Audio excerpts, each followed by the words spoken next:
หนูมานี่กินอะไรไหมหนูไม่มีตังค์ค่ะ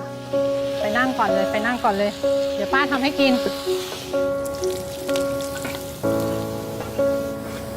ทำไมป้าใจดีจังอะคะ โอ้ยใจดีอะไรกันไอ้แค่ข้าวจานเดียวก็จะบอกให้นะ มีคนหนึ่งอะ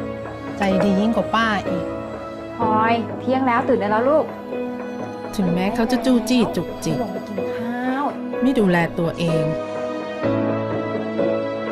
เรื่องมาก แม่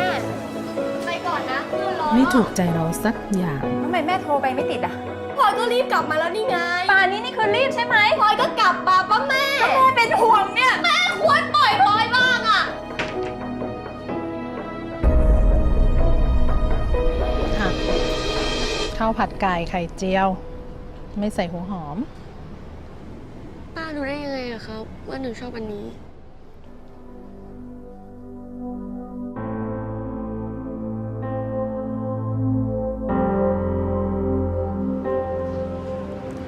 โทษนะคะ เคยเห็นเด็กผู้หญิงคนนี้ไหมคะ ไม่เคยเห็นนะ ถ้าเจอเด็กคนนี้ก็ไม่มีตังค์ติดตัวฝากไม่เอาข้าวให้เขากินด้วย คนที่บอกป้า ก็คือคนที่อยากให้หนูอ่ะกลับบ้านมากที่สุด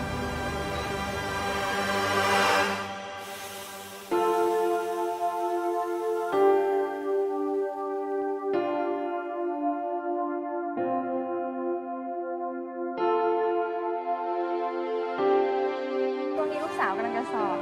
เธออยากให้แกกินของดีๆ